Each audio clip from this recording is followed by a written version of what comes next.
한국 사회의 심각한 병폐를 기발한 상상력과 해학이 넘치는 문체로 흥미진진하게 펼쳐낸 소설가 이회수. 1975년 문예 잡지 세대를 통해 중편 소설 훈장으로 데뷔. 올해로 문학인생 43년을 맞은 그가 8번째 장편 소설 보복대행 전문 주식회사를 발표했다. 어린 시절부터 꽃과 나무와 교감할 수 있는 30살의 청년 정동원. 그는 식물들과 함께 악행을 일삼는 자에게 복수를 하는 보복대행 전문 주식회사를 만든다. 그가 응징에 나선 보복 대상자는 동물학대, 언론 왜곡과 뇌물수수 등 사회악을 자행하는 부조리한 사람들. 이회수 작가는 소설을 통해 현대사회를 고발할 뿐 아니라 보복이라는 장치를 통해 통쾌함을 던져준다. 이회수 특유의 풍자와 해학, 그리고 이 시대에 던지는 날카로운 일침은 신작 그림 산문집 시간과 공간이 정지하는 방에도 드러난다. 그는 산문집을 통해 70이 넘은 노 작가의 소소한 일상을 전한다. 그리고 하루하루 느끼는 삶에 대한 지혜와 철학, 작가로서의 고민은 많은 사람에게 공감을 이끌어내는데, 세상에 대한 애정과 비판을 거두지 않는 소설가 이회수. 그의 신작 보복대행 전문 주식회사와 시간과 공간이 정지하는 방을 통해 그의 문학 인생에 대해 이야기해보자. 오늘은 올해로 문학 인생 43년을 맞은 이회수 작가님과 함께 장편 소설 보복대행 전문 주식회사, 그리고 최근에 발표한 그림 에세이 시간과 공간이 정지하는 방에 대해서 이야기 나눠보겠습니다. 먼저 이 책의 저자인 소설가 이회수 작가님 나오셨습니다. 안녕하세요. 안녕하세요. 그리고 이호준 시인 함께 자리하셨습니다. 네, 반갑습니다. 안녕하세요. 네. 이회수 작가님 반갑습니다. 네, 반갑습니다. 요즘에 TV 예능 프로그램에서 자주 뵈서 그런지 네. 좀 낯설지가 않고 반갑고 그런데, 우리 이회수 작가님 워낙 미디어랑 소통 많이 하는 걸로 유명하잖아요. 지금 SNS 팔로워가 몇 명이시죠? 굉장히 많은 걸로 네. 제가 알고 있는데. 244만 4천. 244만 4천이요. 거의 유명 연예인들을 훨씬 능가하는 팔로워 수를 보유하고 계신데, 어떠세요? 여기 요즘에 TV에서 살알못? 살림을 잘 알지 못하는 사람을 살알못으로 회자되고 계시던데요. 네, 사실은 제가 그 자취 생활을 한 13년 정도 했기 때문에 굉장히 자신감 있게 도전했었는데 환경이 너무 많이 달라졌어요. 그러니까 제가 자취할 때는 전기밥솥도 없었고 가스레인지도 없었고 이랬는데, 그래서 전기밥솥 뚜껑 여는 데만 10분을 소요하고 가스 밸브가 잠금 위치로 돼 있는 걸 모르고 가스를 아무리 켜도 안 켜져가지고 그것도 10여 분을 소요했습니다. 그래서 아주 굉장히 웃음거리가 되어버린 적이 있는데 요즘 좀 자신이 있습니다. 네. 자주 뵈서 참 좋은 것 같아요.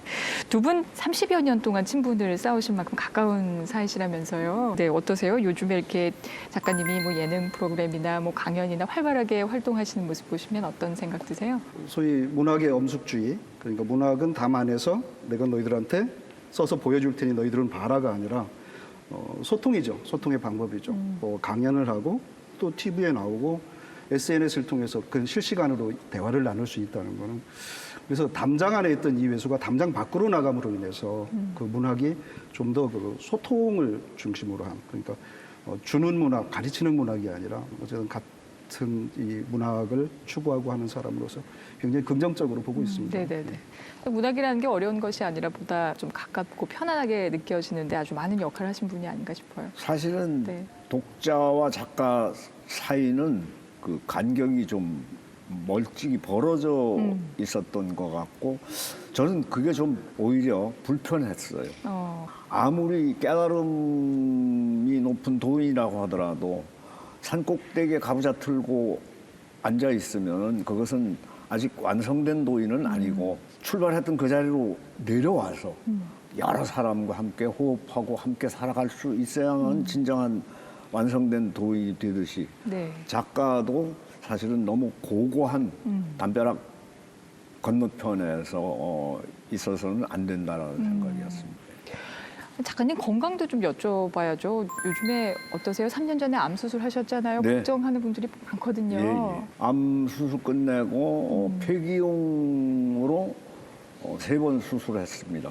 그러고 나서 그걸 극복했는데 다시 또 유방암이 찾아와서 또 남자도 유방암 걸립니다.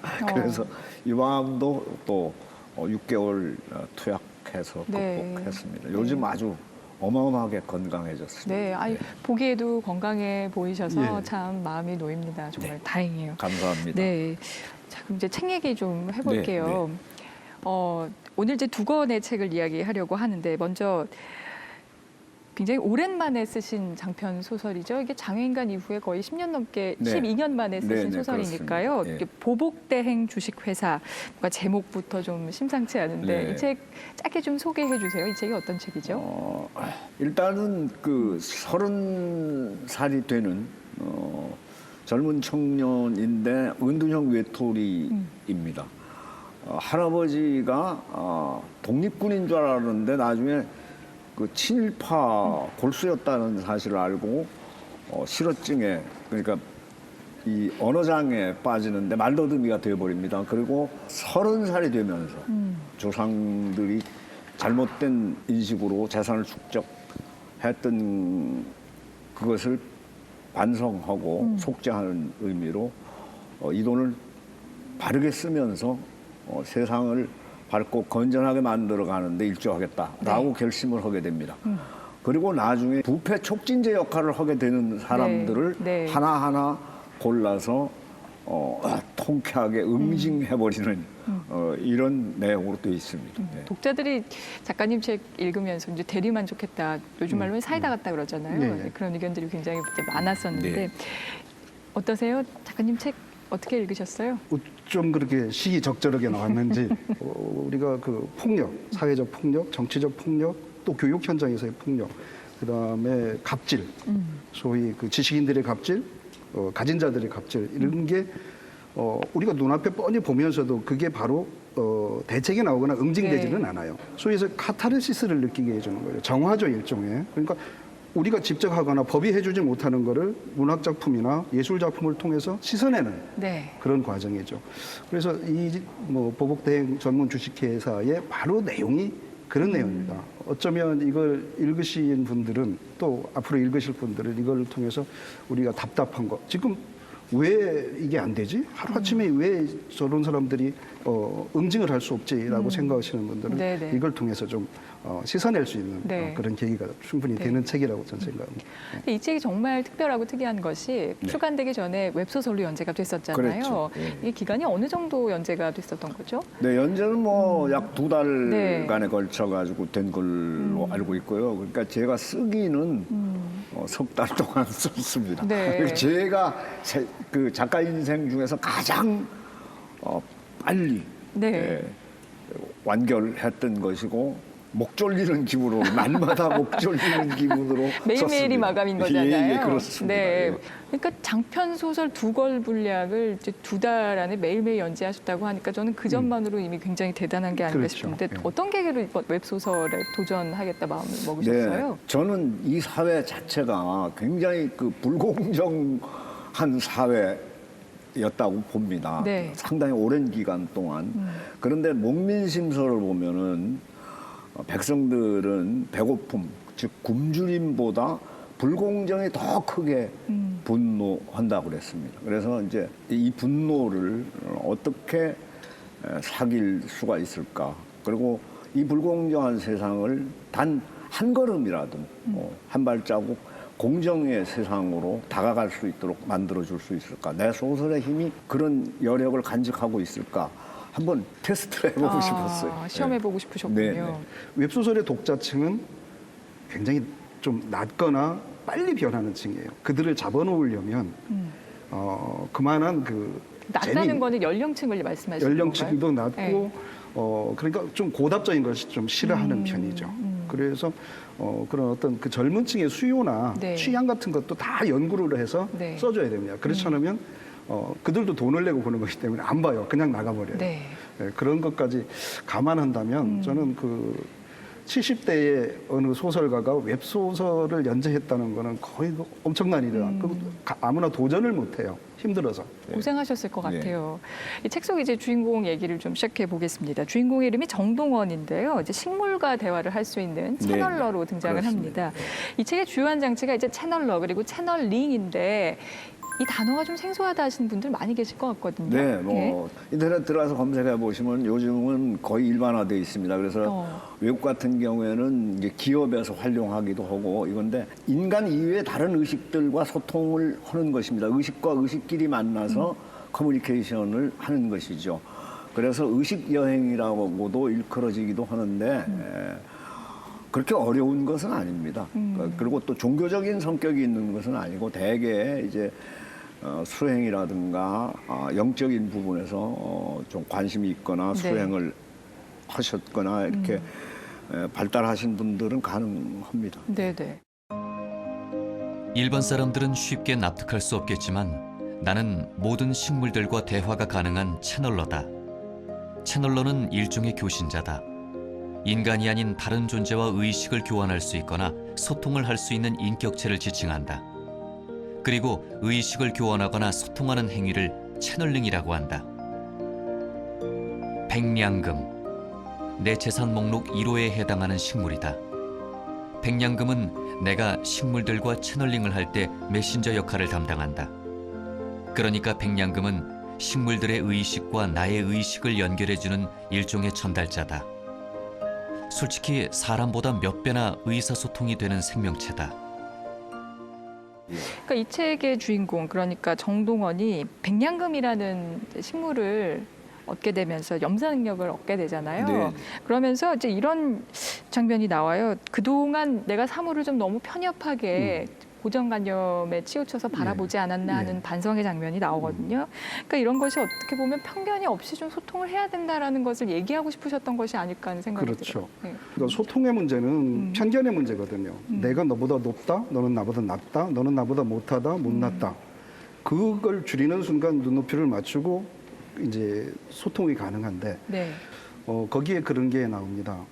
백냥금이 정동원이라는 주인공한테 그렇게 묻습니다. 걸레에 대해서 어떻게 생각하냐? 더럽지, 지저분하지 이렇게 대답을 하죠. 그게 그 사람의 인식입니다. 그 책에서 나오지만 우리가 육체의 눈과 육안과 내안으로 보면은 당연히 그렇죠. 그렇게 지저분한 걸 기억을 하죠. 네. 좀 그걸 좀 더 그 이해의 눈으로 바라본다면 눈높이를 맞춘다면 걸레가 나 자신을 찢거나 헤어져서 이 더러운 곳을 닦는 역할을 한다. 그럼 당신은 그런 역할을 해봤느냐? 거기서 깨달음이라는 게 오죠. 그때부터 이제 심한 마음의 눈이나 깨달음의 영안의 눈이 떠지는 겁니다. 네네. 그러므로 인해서 이제 대화가 시작되는 거죠. 근데 저는 좀 재밌었던 게 정동원이 식물하고 채널링을 할 때는 말을 굉장히 더듬지 않고 잘한단 말이에요. 그렇습니다. 네. 근데 사람과 얘기를 할 땐 말을 더듬어요. 네, 네. 근데 왜 그렇게 설정하셨죠? 다른 생명체들은 편견이라는 것이 없습니다. 그러니까 인간은 편견을 가지고 있죠. 자신의 늘 눈만으로 무엇인가를 평가하고 그러니까 이 만물과 소통이 가능한 정동원으로서는 상대가 닫혀 있는 것을 의식하는 동안에 좀 식은땀을 흘리면서 말을 더듬게 되는 곤혹스러움의 또 다른 표현입니다. 그것이 예. 그런 느낌의 네, 장치거든요. 그렇죠. 예, 장치죠. 네, 네. 여튼 이 정동원이 정의를 좀 세우고자 네. 책의 제목인 이제 보복대행 전문 주식회사를 만들었는데 많은 독자들이 실제로 좀 이런 회사 있었으면 좋겠다. 왜냐하면 세상의 모든 비리라든지 부조리라든지 이런 것들을 응징하잖아요. 네, 네. 저도 좀 그런 생각이 들더라고요. 예. 작가님 어떠셨어요? 저도 마찬가지죠. 예를 들어 뭐 홍길동이나 임꺽정이나 장길산이 조정의 입장으로 보면은 참 역적이죠. 도둑놈들이니까.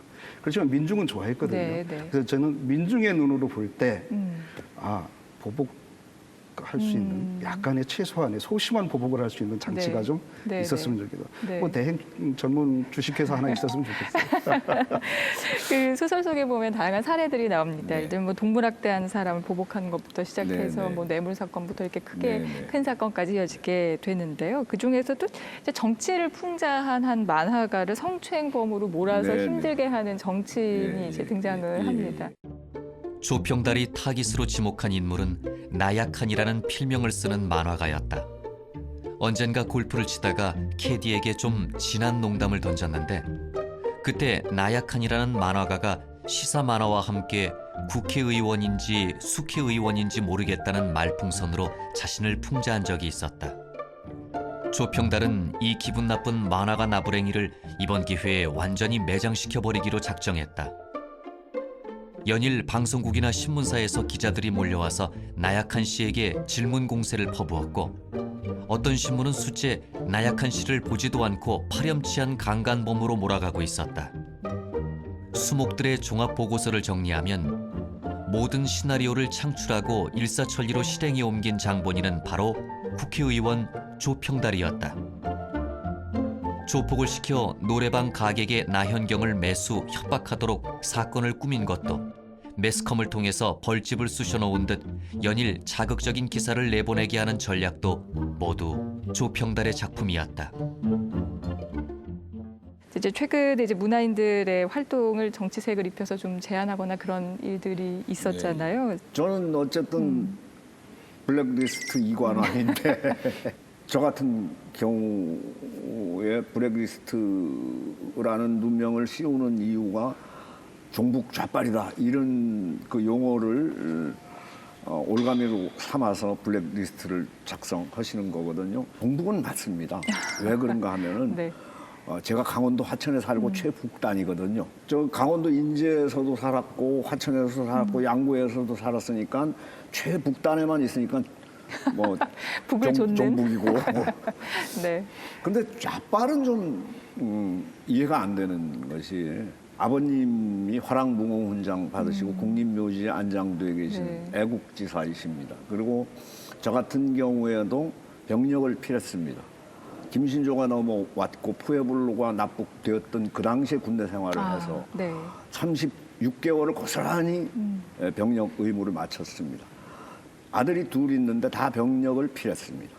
그런데 사실은 고위직에 계시는 분들 중에는 고의로 자기 자제들 해외 유학 보내고 국적까지 바꾸고 심지어는 네, 네. 고의로 병력을 미필하고 본인 당사자들까지도 고위직에 앉아서 저희들 같이 이렇게 국가와 민족을 위해서 밤잠 못 자고 굶어가면서 글 쓰는 사람한테 종북 좌빨 무명이나 씌우고 박수치고 이러는 거 보면은 고위직도 만나봐야 되지만은 스스로 땅 파고 그냥 무덤으로 들어가시는 게 좋지 않겠습니까? 무덤으로 들어가시기 쉽지 않기 때문에 이제 필요한 게 이제 빙의목이 필요할 때가 예, 맞습니다. 싶은데 빙의목이 뭐냐 하면은 이 책 속에 등장하는 나무인데요. 예. 자, 이 빙의목에 응징을 가하면은 그렇죠. 대상자가 똑같이 고통을 받는 거거든요. 이거 어디서 파나요, 작가님? 이 빙의목이라는 그 소재 보시고 어쩌셨어요? 참 재밌었는데 저는. 이효 선생님의 그 창작품은 아니에요. 옛날 우리 궁중에도 네. 그런 게 있었죠. 네. 예, 상은이 그렇죠. 저기, 뭐 네. 재웅 그 네. 지프로 만든 인형을 뭐 그걸 방자질이라고 했어요. 방자질. 바늘을 네. 지르고 해서 네. 고통을 주고 네. 사실은 그게 원래는 액마기로 시작된 거였는데 그게 이제 그렇게 변했는데요. 네, 네. 그런 거 있었으면 좋겠어요. 빙의목 같은 게 있어서 아까 얘기한 그 소박하고 네. 네. 사소한 보복들을 네. 할 수 있다면 네. 네. 그러고 싶은 사람이 있잖아요. 네. 살다 보면 제 사적인 문제가 아니더라도 공공적으로라도 저 사람은 진짜 왜 저렇게 반성을 한 번도 안 하고 살지? 진짜 네. 뻔뻔해하는 사람 좀 이렇게 이런 데도 좀 아프고 네. 좀 아프고 그런 게 좀 있었으면 네. 좋겠습니다. 네, 네. 빙의목으로 선정된 30년생 느티나무는 패기가 넘치는 위용을 나타내 보이고 있었다. 그는 조평달에게 신체적 고통을 안겨주기 위해 자신의 튼실한 가지 몇 개를 잘라도 좋다는 의사를 피력했다.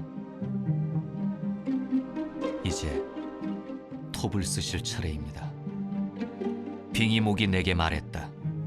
느티나무의 가지 하나를 움켜쥐고 거침없이 톱질을 해대기 시작했다.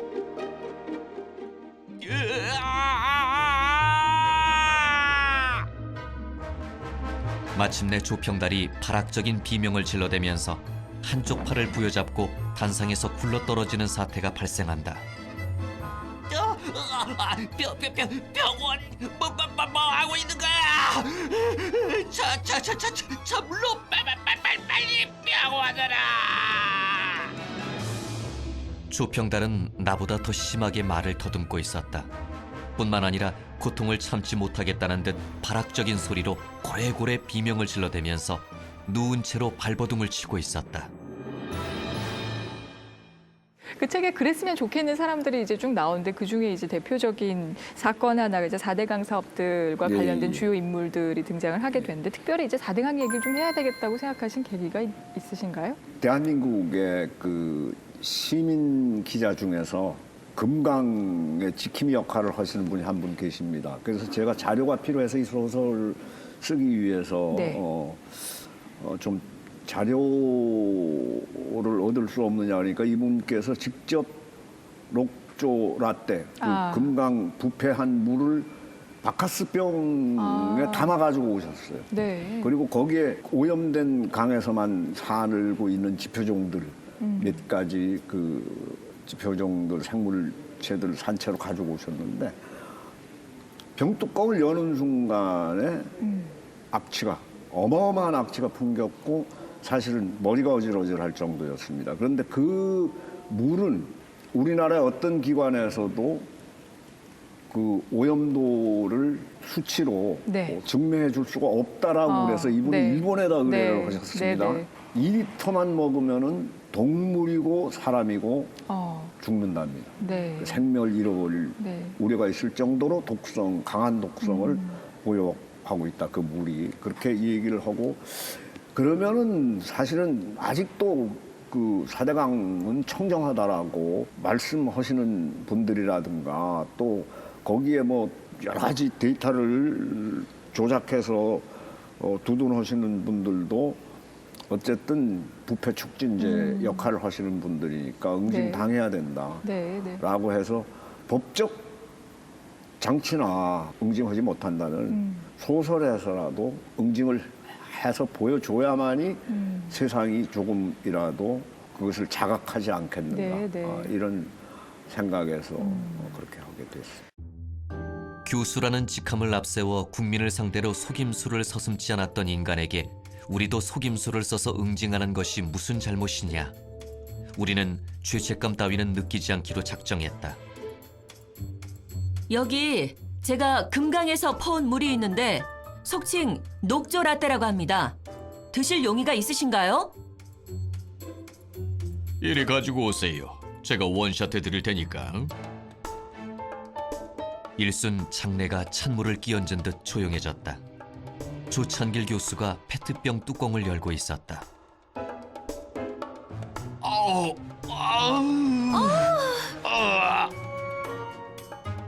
한 모금, 두 모금, 세 모금. 가까이 있는 청중들이 코를 움켜쥔 채 황급히 도망치고 있었다. 허리를 구부린 채 헛구역질을 연발하는 사람도 있었다. 급기야 조찬길 교수는 역겨움을 참지 못하고 강연장 바닥에 음식물들을 우액우액 토해내기 시작했다. 근데 이제 시 주로 쓰시지만 예. 또 여행 작가로도 활동하고 계신데 혹시 4대강 지역에 가보신 적 있어요? 안 갑니다. 일부러 안 가시는 거예요? 전에는 네. 자주 다녀. 제가 네. 우리 국토를 거의 그 바느질을 누비듯 네. 돌아다니는 네. 사람인데요. 가능하면은 4대강 유역은 뭐 전엔 많이 갔죠. 안 가려고 노력하는 게 너무 속상해서 강이라는 게 그래요. 강이든 뭐든 간에 강도 자기가 가고 싶은 길이 있습니다. 우리가 치수 그러지만 치수를 목적으로 4대강을 했지만 치수라는 게 뭐냐면 강이 가고 싶은 길을 화나지 않게 잘 가게 해주는 게 치수입니다. 네. 그러면 강은 나눠주죠. 근데 그거를 우리는 어떻게 했냐면 일종의 시멘트 어항을 만든 거예요. 딱 시멘트 바르고 또 보로 막고 어항을 만든 거죠. 진짜 화나서 안 갑니다. 전에는 그 공사를 막 하고 할 때는 제 그 관련된 글도 많이 쓰고 그랬는데 네. 이제는 아예 그 외면을 하는데 저 같은 사람이 한둘이 아닐 겁니다. 저는 뭐 특별히 그 환경주의자나 환경론자도 아니지만 국민으로서 이거를 후손한테 어떻게 물려주지? 이걸 이런 생각을 하면 막 가고 싶은 생각이 전혀 안 듭니다. 그 소설의 제일 마지막에 이제 응징을 당하시는 분이 한 분 계십니다. 그분은 뭘 가지고 응징을 당하시는가 하면은 22조 원의 국고를 강에다가 쓸어 박았다. 이렇게 표현되고 있고, 사실은 그 소설에서 제가 아쉽지만은 못 쓰고 소설이 나간 다음에 네. 제가 입수한 자료가 있습니다. 네. 그러니까 22조 원이 어느 정도의 돈인가 아마 상상 안 되실 거예요, 모두들. 가늠이 잘 안 네, 되죠. 뭐 이게 진짜 거의 상상이 안 되는데 네. 예수님이 태어나셔서 오늘날까지가 2017년입니다. 네. 예? 2,100만 원씩 하루에 네. 2,100만 원씩 써도 남는 돈입니다. 22조 원이라는 돈이. 근데 이걸 안타깝게도 네. 제가 그 소설을 쓰기 전에 입수했더라면 자료를 네. 이런 것을 사실 알려드렸을 텐데 차라리 지금 방송을 통해서라도 알려드리니까 다행입니다. 번외편으로 한 편 이렇게 올리시죠. 예. 예수 작가님의 이런 소설 책을 보면서 좀 전에 말씀드린 대로 뭐 대리만족을 하면서 그렇죠. 쾌감을 느끼는 것이 아닌가 싶은데 저도 보면서 이게 이회수 작가님식 풍자구나, 이회수식 풍자구나 이런 생각이 들었거든요. 그 근본적으로 아까 제가 얘기했던 그 화두라면은 사랑, 그다음에 그 불의를 참지 못하는 것, 굳이 뭐 두 자로 하면 정의겠죠. 네. 그런 화두를 놓지 않는 것. 그리고 굉장히 많이 사실은 노력을 하세요. 이 책을 읽어보시면 알겠지만은 고등학생들이 나오잖아요. 고등학생들이 쓰는 모든 용어를 네. 다 채집을 합니다. 맞아요. 건달들이, 소위 네. 건달들이, 주먹들이 하는 용어를 모든 걸 채집을 합니다. 그러니까 그 용어들이 여기에 나타난 게 10개라면 100개, 1000개를 채집을 해서 가장 적절한 용어를 쓰죠. 그 정도로 노력을 많이 하기 때문에 독자에 아부하는 게 아니라 독자의 눈높이에 맞출 수 있는 역량, 그다음에 그 정도의 노력이 그 어떤 마니아층, 이회수 마니아라는 걸 형성할 수 있었던 거죠. 단순히 좋은 문장 아니면 좋은 구성만 가지고는 그렇게 네. 독자층을 거느리기는 어렵다는 게 제 생각이거든요. 네. 독자의 네. 눈높이에 맞춘, 예. 독자와 소통하고 공감할 수 있는 아재 개그도 막 등장하잖아요. 그러니까요. 재밌었어요. 아우, 저 그걸 다 베껴놨어요. 써먹으시려고. 자, 이번에 이제 두 번째 책 얘기 좀 해볼게요. 얼마 전에 출간하신 책인데요. 시간과 공간이 정지한 방, 그림 에세이입니다. 그 책에 보면은 글에 대한 선생님, 그 작가님 생각이 많이 담겨 네, 있더라고요. 작가님 생각하시는 좋은 글이라는 건 어떤 글일까요? 일단 뭐 글의 기능을 우리가 한번 생각해 보면요.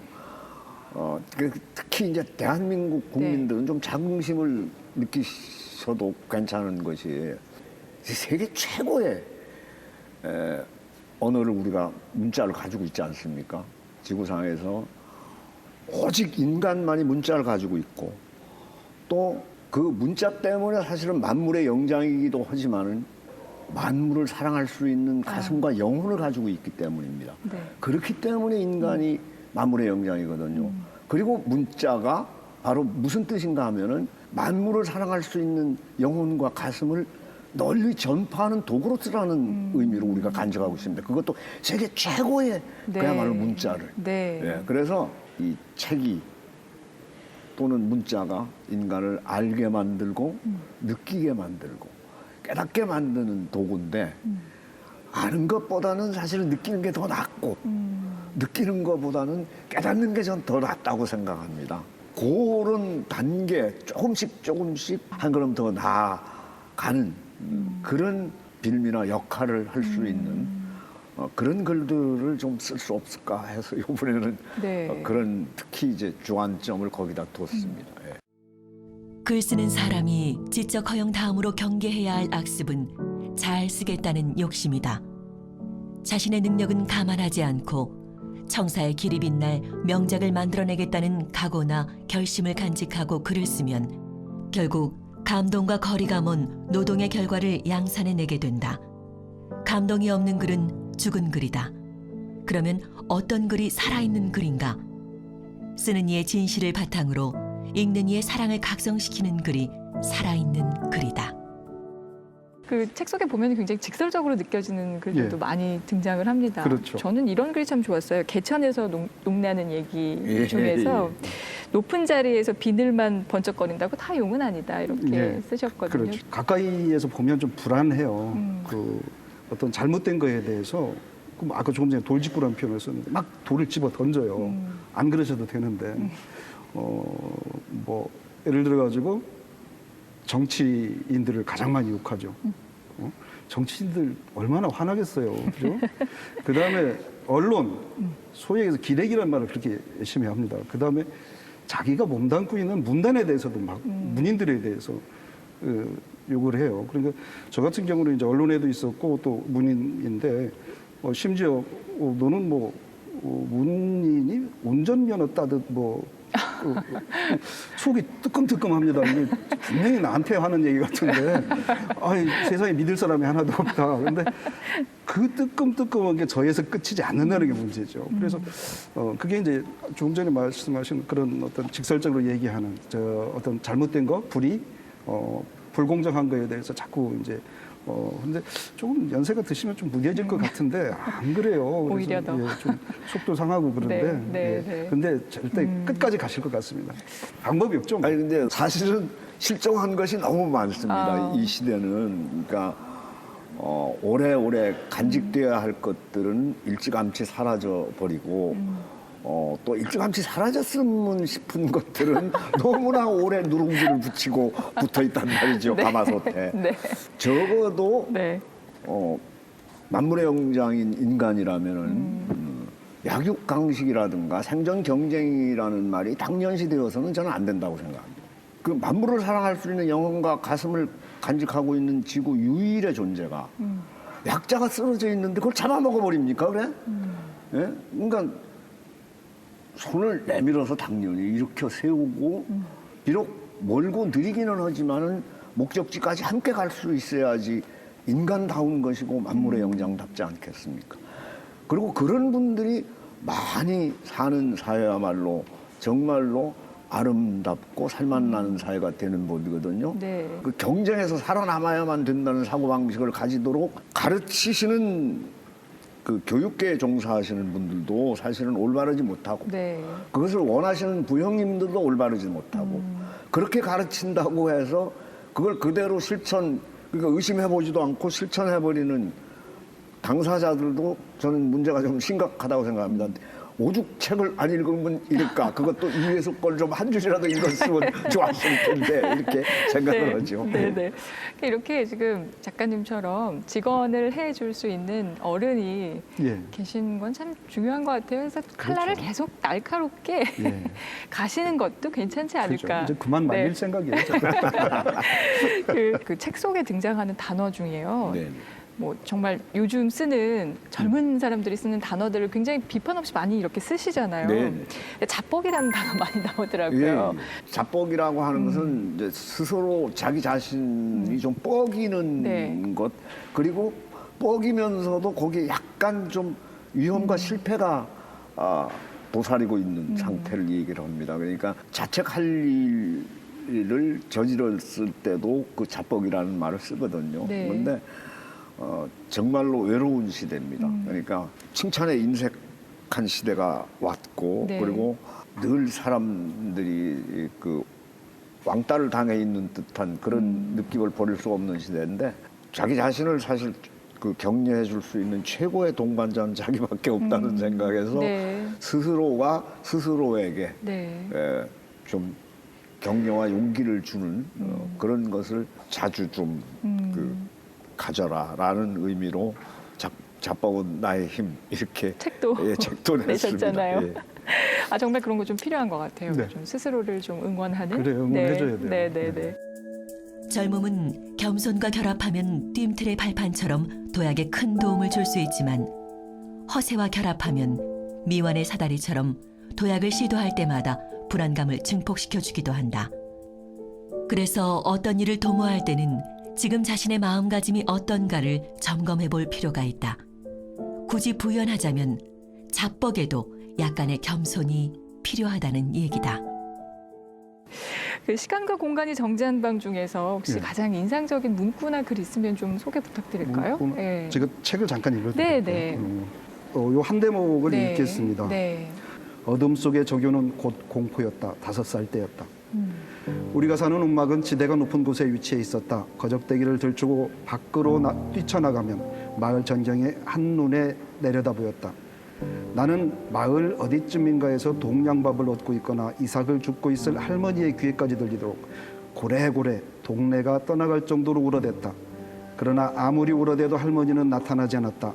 지금도 나는 적유가 공포다. 곁에 아무도 없다는 사실 또한 공포다. SNS가 있어서 다행이다. 트친, 패친, 인친, 카친 이런 건 다 아시죠? 여러분 곁에 계셔 주셔서 감사합니다. 적유를 물리쳐 주셔서 감사합니다. 요 내용이 사실은 현대인들이 겪는 이 공포예요. 사실은 혼자 놓아지면 어떡하지?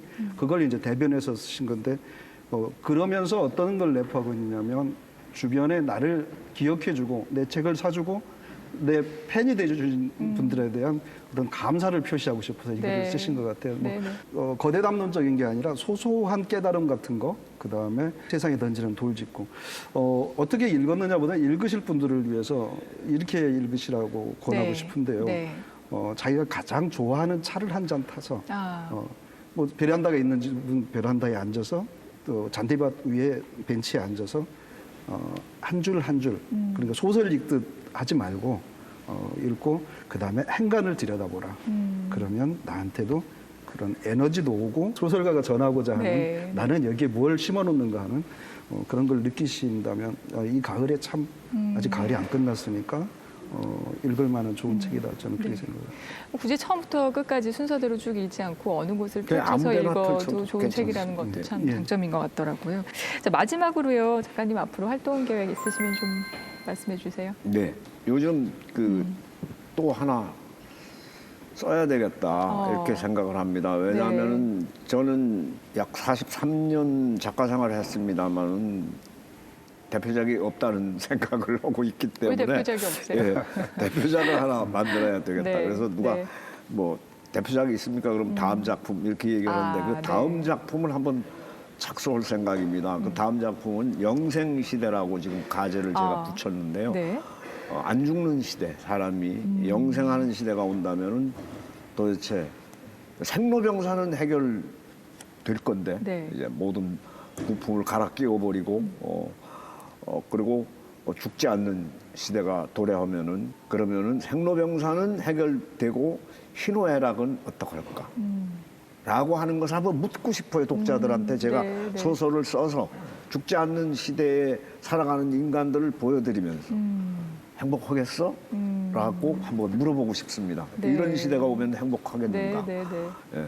그러니까 지금 우리가 겪는 아픔이라든가 고통이라든가 슬픔이라든가 이런 것들의 의미와 가치는 무엇일까?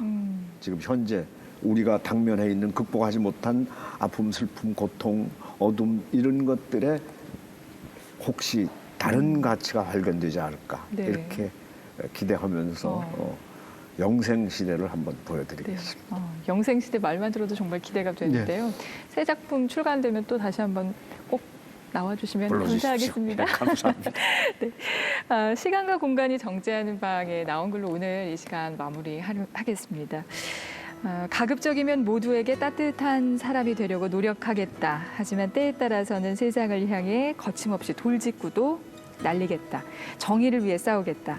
가급적이면 우리 사는 세상이 똥밭이 되지 않도록 똥을 보면 피하지 않고 솔선수범해서 치우겠다. 네, 좋은 말씀 주신 두 분 오늘 고맙습니다. 네. 감사합니다.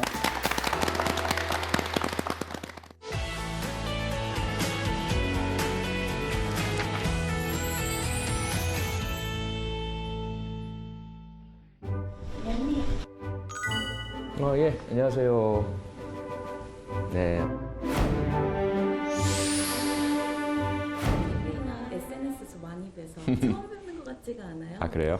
핵폭탄이 터지는 것과 하고 있는 거예요. 그게 얼핏 보면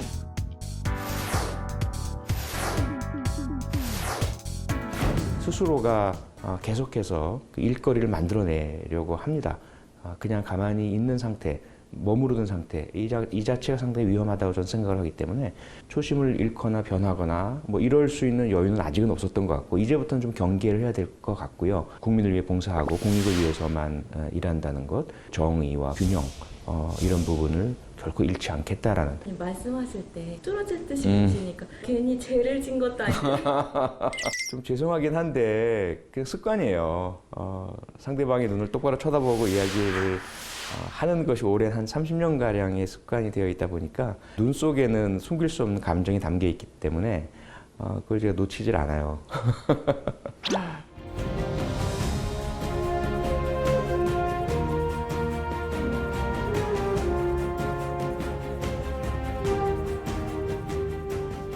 오늘 소개시켜 주실 책은 뭔가요? 아, 예. 잠깐 와보실까요? 도스토옙스키의 죄와 벌입니다.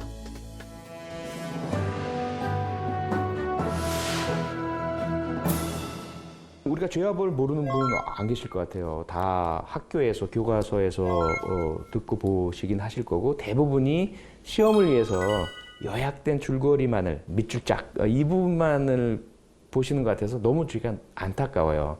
이 책은 오래전 책이긴 하지만, 고전이긴 하지만, 지금 읽어도 스릴과 서스펜스가 넘치고요. 바로 그러한 인간의 양심과 죄의식과 정당화 합리화의 그 심리들을 대단히 치밀하고 철저하게 파고들고요. 우리 사회 전체의 모순과 부조리에 대해서도 조금은 이해하는 그런 시간들을 가지실 수 있어서 꼭 추천을 드리고 싶습니다.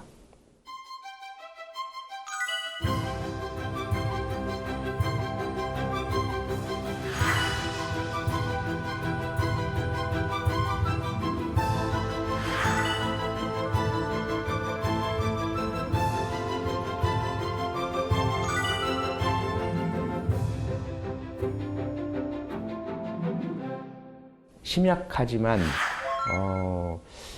조금 우월한 존재가 되고 싶어하는 그런 엘리트 청년입니다. 대학생이죠. 라스콜리니코프가. 그리고 몰락한 집안의 장남이다 보니 어렵고 비난하고 돈에 대한 그 갈구를 가지고 있는 부분들을 있는 그대로 받아들이지 못하는 허위의식이 또 있죠. 나는 뛰어난 엘리트이고 지식인이고 그렇기 때문에 그런 차원 낮은 생활의 어려움 속에 매몰될 수 없어. 이런 것들이에요.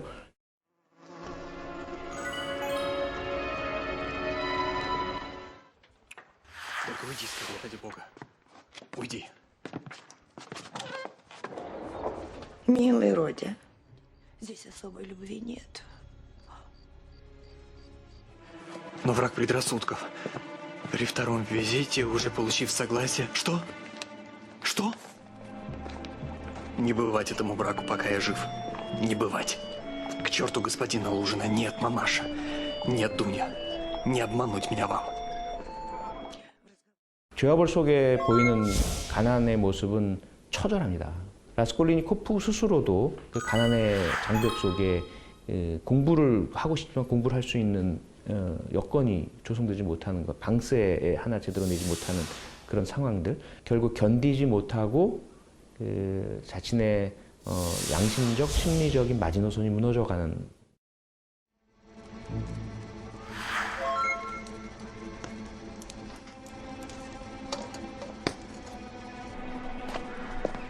그런 일을 저지르려고 하면서 이토록 하찮은 일을 두려워하다니. 그는 야릇한 미소를 지으면서 생각했다. 아, 그래. 모든 일은 마음먹기에 달린 거다.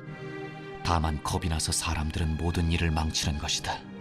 그 지독한 골방 속에서 한 달 이상이나 무르익었던 생각이 아닌가.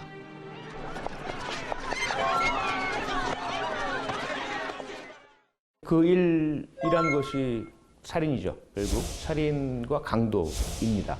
그런데 그 자체를 있는 그대로 이야기하면 저급한 범죄 행동이 되는 거죠. 그러다 보니까 뭐 살인이라든지 강도라든지 죽인다라든지 이러한 저속하고 일상적 표현을 사용할 수 없는 거예요. 자신 같은 충분히 지식이 풍부하고 철학적으로 완성되어 있고 세상을 관조할 수 있는 이런 엘리트 지식인이 돈 많은 그리고 그 돈의 형성이 불의하고 불법하다고 추정할 수 있는 이런 사람들에게서 돈을 빼앗아 와서 그것을 옳고 바르고 공정하게 쓰는 것, 그것은 범죄가 아니다. 이런 그 마음속에 복잡함이 있는 거죠. 거대한 의미의 혁명이나 이런 것들은 너무 멀고 쉽지 않고 바로 지금 당장 실현할 수 있는 방법이 있지 않는가.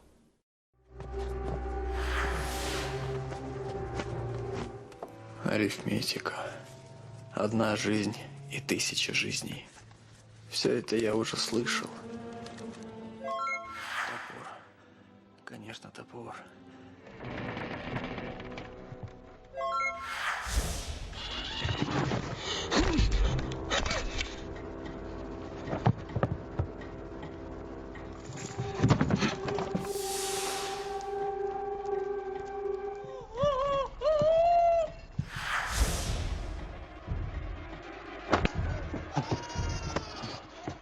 Вон.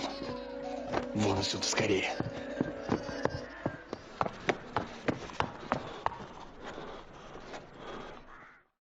이성과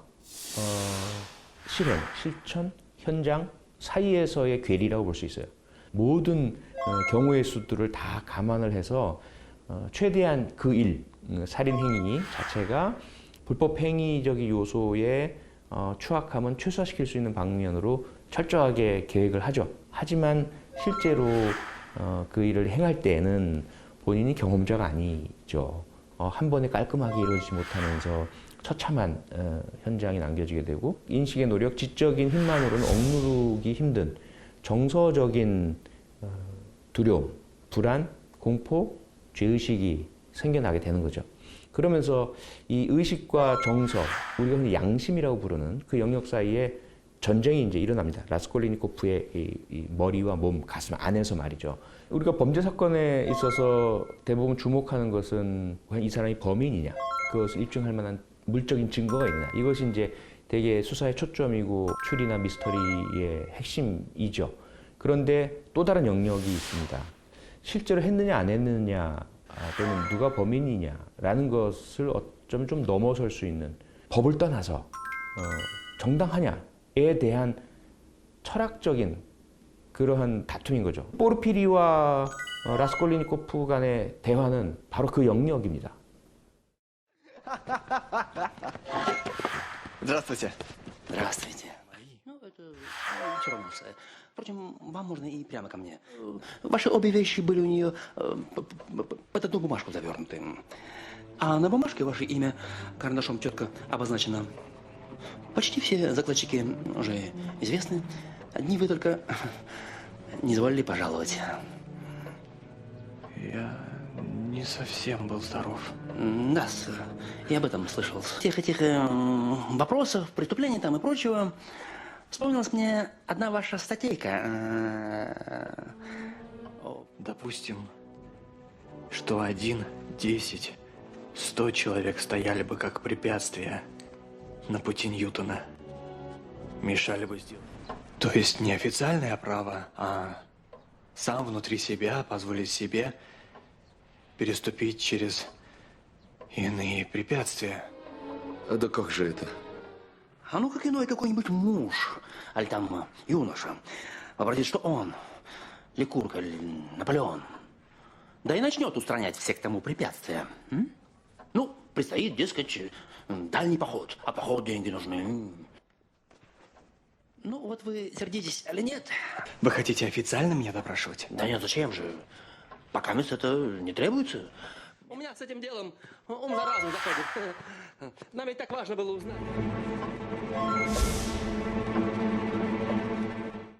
과연 의도가 옳다면, 목적이 정당하다면, 그 과정과 절차가 잘못된 것들이 다 용서가 되고 합리화가 될 수 있느냐라는 거죠.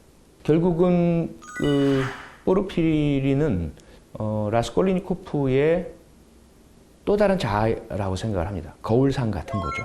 스스로를 초월적 존재라고 상정하는 수많은 독재자들이나 권력자들이나 이런 사람들의 그런 강변에 대해서도 그냥 선언적으로 넌 나빠라고 주장하는 게 아니에요. 아주 차분하게, 아주 논리적으로 그들의 주장, 그들의 철학, 그들의 논법, 그들의 논리를 가지고 차근차근 라스콜리니코프를 허물어뜨려 나가는 거죠.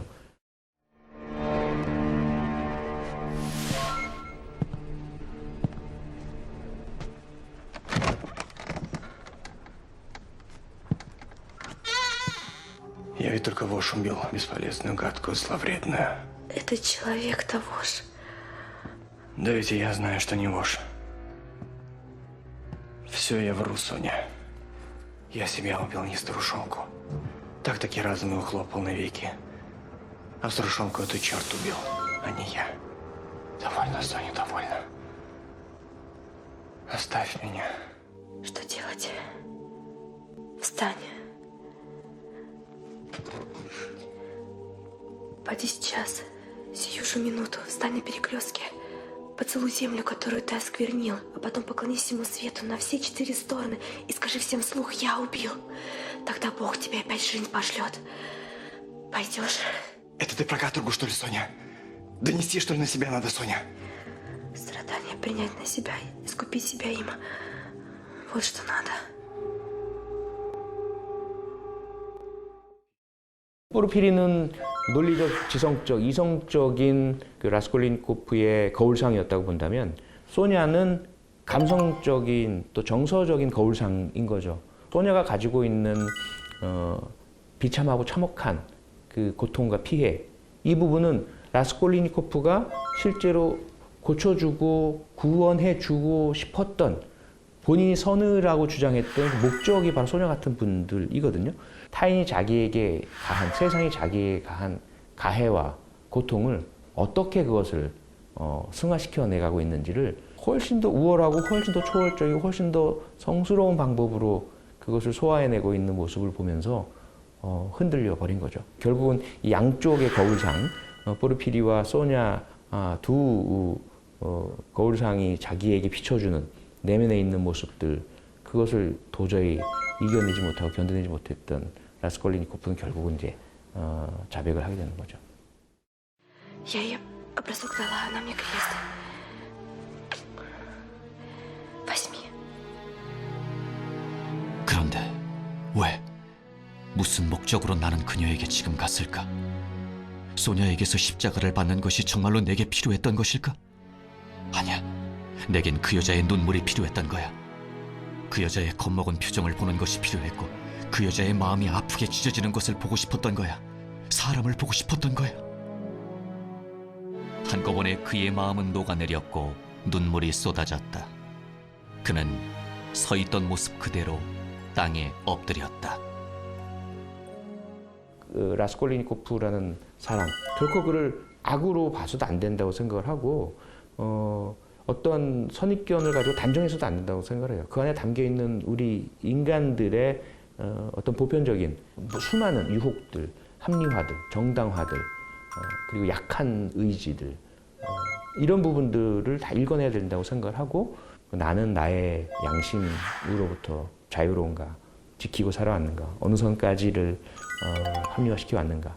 결국 그게 답인 것 같아요. 우리 사회 현상 속에서 너무 쉽게 그 치열한 질문을 던지지 않고, 포르피리 판사 같은 질문을 던지지 않고 대를 위해서 손은 희생돼야 되는 거겠지 라는 것으로 그냥 치부하고 넘겨져 왔던 우리의 비겁과 논리의 부족과 치열함의 부족, 이런 부분들을 저는 반성을 해야 된다고 생각을 합니다. 그래서 죄와벌이라는 책을 좀 너무너무 좋아하고 우리가 한 번씩 좀 치밀하게 더 읽어봐야 할 그런 책이라고 생각을 해요.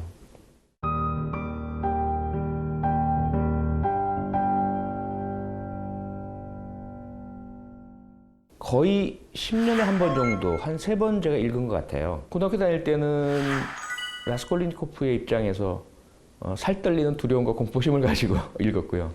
그리고 경찰관이 되었을 때는 포르피리의 입장에서 과연 죄라는 것은 무엇일까, 경찰관으로서 과연 어떤 자세를 가져야 할까라는 것에 주로 중점을 갖고 많은 것을 깨달았고요.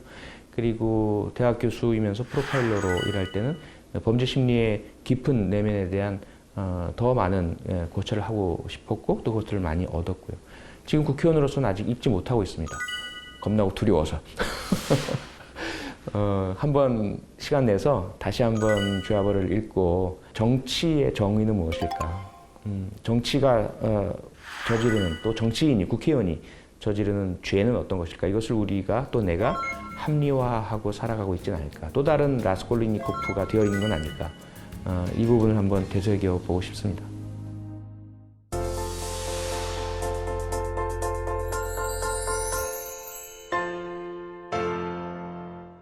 국회도서관이 선정한 새로 나온 책과 화제의 책들을 만나보는 시간입니다. 신간산책. 오늘은 어떤 책들이 준비되어 있을까요? 수학하면 가장 먼저 떠오르는 것. 딱딱한 기호와 어려운 문제풀이 정도가 아닐까 싶은데요.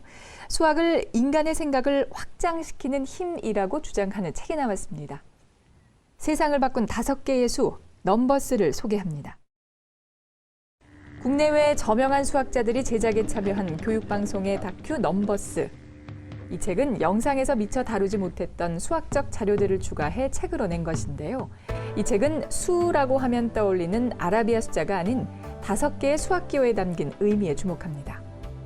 원지름과 둘레를 잴 때 주로 쓰이는 원줄 기호 파이, 끝없이 이어지는 수를 의미하는 기호 무한, 미지의 수를 의미하는 기호 x, 없는 것을 가르치는 기호 0, 수의 영역을 확장한 기호 허수인데요. 넘버스 제작팀은 이 5개의 기호를 통해 인간의 문명과 수학의 역사를 다양하게 살펴봅니다. 이와 함께 수의 탄생과 비밀을 둘러싼 아르키메데스, 레오나르도 다빈치, 갈릴레오 등 천재 수학자들의 광기 어린 도전과 좌절을 흥미진진하게 펼쳐내는데요. 수학의 본고장 이란, 중국, 그리스, 독일 등 총 15개국을 넘나들며 촬영한 이미지들이 생생하게 담겨 있어 인상적입니다. 올해는 세종대왕의 한글 제작 원리가 적혀 있는 책 훈민정음 해례본이 유네스코 세계기록유산으로 등재된 지 20년이 되는 해인데요. 우리의 고유한 문자인 한글의 역사를 일깨우는 책 한글혁명을 소개합니다. 평생을 한글 연구에 몰두해온 세종학 교육원장 김스롱 박사. 한글이 창제되면서 당시의 문자 소통 방식이 바뀌었고 모두가 글을 읽고 쓸 수 있게 됐기 때문에 한글 창제를 혁명이라고 말하는데요. 그는 한글 창제에 얽힌 역사적인 이야기뿐 아니라 디지털 시대에도 잘 어울리는 문자, 글자와 소리의 규칙적인 대응 등 현대과학에서도 우수성을 인정받는 한글의 과학성을 다양하게 분석합니다. 특히 한글혁명은 지금도 진행 중이라는 주장이 눈길을 끄는데요. 분단시대 통일 말글 운동인 결의 말글 공동사전을 편찬하자, 한글 이름 짓기를 실시하자, 옛 한글 아래아를 하늘아로 고치자 등 잘못 사용되고 있는 한글을 바로잡자고 이야기하고 있습니다. 준비된 혁명, 진행 중인 혁명, 함께 이뤄야 할 혁명이라는 색다른 시각에서 한글의 역사를 포착한 점이 흥미롭습니다. 한 달 전에 치러진 일본 총선에서 아베 총리가 이끄는 집권당인 자민당이 압승을 거뒀는데요. 일본의 총선 결과는 안보와 핵 영토 문제 등에 대한 일본 사회 인식을 확인할 수가 있었습니다. 그렇다면 장기 집권의 길이 열린 아베와 일본은 앞으로 어디를 향해 나아갈까요? 아베 정권을 분석한 책, 아베는 누구인가를 소개합니다. 2001년 한겨레에 입사한 후 경제, 사회, 국제부 기자 생활을 한 저자. 이 책은 아베와 그간의 아베 정권의 일본을 비평하는 2가지의 큰 줄기로 구성됐는데요. 그동안 잘 알려지지 않은 아베의 어린 시절부터 아베가 일본의 우익 총리로 오르기까지의 과정이 생생하게 담겼습니다. 아베의 가계도를 비롯해 아베의 주변 인물도를 분석하고 일본의 정치 변화 및 동아시아의 정세가 어떻게 청년 아베에게 기회로 작용했는지 보여주고 있습니다. 2012년 총리 집권 이후 아베가 시행했던 정책들을 분석한 부분도 흥미로운데요. 외할아버지인 기시 노부스케 전 총리의 꿈이었던 개헌을 실현하기 위해 밀어붙였던 정책들, 장기 침체에 놓인 경제 상황을 회복하기 위한 아베노믹스의 성과와 실패 지점, 아베 정권 이후 변화되고 있는 한국과 미국, 그리고 중국과 북한의 외교 상황을 객관적 시각으로 살펴봅니다. 한국과 일본 사이의 예민한 사안을 되짚어본 저자는 새로운 한일 관계를 모색하기 위한 다양한 정보들을 제공합니다. 다양한 콘텐츠가 발달하면서 책은 점점 우리 생활에서 멀어지고 있는데요. 오늘 출연한 이회수 작가는 책에 대해서 이런 글을 남겼습니다. 책은 사람을 알게 만들고 느끼게 만들고 깨닫게 만든다. 쓰는 사람도 읽는 사람도 마찬가지다. 책을 읽지 않으면 얕은 암, 얕은 느낌, 얕은 깨달음에 머무르게 된다. 뿐만 아니라 부끄러움조차 모르게 된다. 책은 우주로 연결된 통로다. 이번 주말 잠시라도 짬을 내 책 한 권 읽어보시면 어떨까요? TV 도서관에 가다 저희는 다음 이 시간에 다시 찾아오겠습니다. 함께해 주신 여러분 고맙습니다. So while turning in my sheets and once again I cannot sleep. Walk out the door and up the street. Look at the stars beneath my feet. Remember rights that I did wrong. So here I